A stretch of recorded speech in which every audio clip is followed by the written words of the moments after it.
అందరికీ నమస్కారం. నా పేరు doctor D Madhuri, MD Ayurveda consultant in Medinine hospital.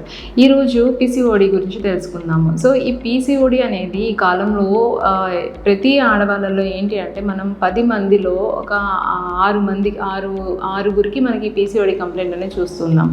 అంటే అంత ఎక్కువ అయిపోయింది కంప్లైంట్ అనేది. సో ఎందుకు ఈ పీసీఓడి కంప్లైంట్ అనేది ఎక్కువ అయిపోతుంది ఈ రోజుల్లో అంటే లైఫ్ స్టైల్ చేంజెస్, అట్లాగే డైటరీ హ్యాబిట్స్. సో మెయిన్ ఏంటంటే లైఫ్ స్టైల్ డిజార్డర్ అనమాట. అట్లాగే ఏంటంటే ఇది హార్మోనల్ ఇంబ్యాలెన్స్ వల్ల కూడా వస్తుంది. సో ఈ పీసీఓడిలో ఏమవుతుంది అంటే మనకి ఎవ్రీ మంత్ ఆడవాళ్ళల్లో పీరియడ్స్ అనేవి నెలసరి ఎవ్రీ మంత్ అనే జరుగుతూ ఉంటుంది. బట్ ఈ పీసీఓడి కంప్లైంట్లో ఏమవుతుంది అంటే పీరియడ్స్ అనేవి రావు. అంటే ఒక 3 months 6 months కొంతమందికి ఏంటంటే 8 months పీరియడ్ అనేది రాకుండా ఉంటుంది. సో ఒకవేళ కొంతమందిలో ఏంటంటే వచ్చినా సరే స్కాంటీ అప్పుడప్పుడు కనిపించడము అట్లా జరుగుతుందన్నమాట.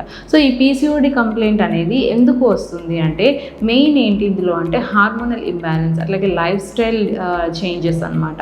సో సరిగ్గా ప్రాపర్గా ఫుడ్ తీసుకోకపోవడం, అట్లాగే ఇర్రెగ్యులర్గా ఫుడ్ తీసుకోవడము, జంక్ ఫుడ్స్ ఎక్కువ తీసుకోవడము, అట్లాగే డైరీ ఎక్కువ తీసుకోవడం. సో ఇలాంటి కారణాల వల్ల మనం పీసీఓడి అనేది వస్తూ ఉంటుంది.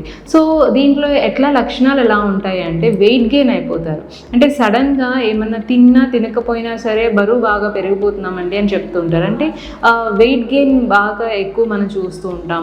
అట్లాగే హెయిర్ లాస్ ఉంటుంది. అండ్ ఇంకా ఏంటి అంటే కొంతమందిలో అన్వాంటెడ్ హెయిర్ ఎక్కువ వస్తుందన్నమాట. అంటే ఫేషియల్ హెయిర్ అనేది ఎక్కువ చూస్తూ ఉంటాం. అట్లాగే స్కిన్ అనేది డార్క్ అయిపోవడం ఉంటుంది. అట్లాగే పింపుల్స్ రావడము, అట్లాగే మ్యారీడ్ వాళ్ళల్లో చూసుకుంటే అంటే పిల్లలకు ఇన్ఫర్టిలిటీ కంప్లైంట్స్ అనేవి పీసీఓడిలో వస్తుందన్నమాట. సో ఇన్ఫర్టిలిటీ కంప్లైంట్ ఎవరికన్నా వచ్చింది అంటే వాళ్ళు మెయిన్ చూసుకోవాల్సింది ఏంటంటే పీసీఓడి ఏమన్నా ఉందా. సో అది రూల్ అవుట్ చేసుకోవాలి. సో అసలు ఈ పీసీఓడిలో ఏం జరుగుతుంది అంటే మనకి ఎవ్రీ మంత్ ఎగ్ అనేది రిలీజ్ అవుతుంది. బట్ ఈ పీసీఓడిలో ఏమవుతుందంటే ఈ ఎగ్స్ అన్నీ ఏమవుతాయి అంటే ఒక దగ్గర మనకి ఓవరీస్ దగ్గర స్టాగ్నేట్ అయిపోయి అక్కడ మనకి సిస్టల్ లాగా ఫామ్ అయిపోతాయి అన్నమాట.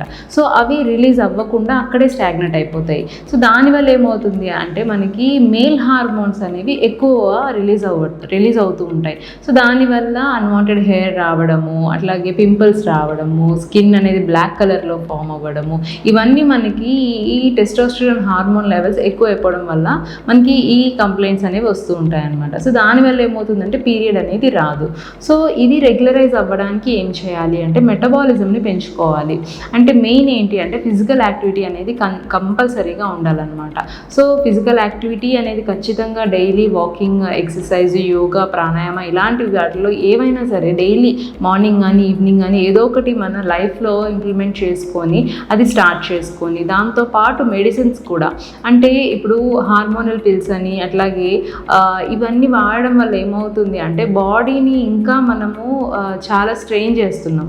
సో దానివల్ల సైడ్ ఎఫెక్ట్స్ కూడా వస్తూ ఉంటాయి. సో ఆయుర్వేదంలో ఏముంటాయంటే దీనికి ఆ సిస్ట్స్ పీసీఓడి అంటే పాలిసిస్టిక్ ఓవేరియన్ డిసీజ్ అనమాట. సో ఆ సిస్ట్లు ఏమైతే ఉన్నాయో సిస్ట్ని కరగడానికి మెడిసిన్స్ అనేవి ఉంటాయి.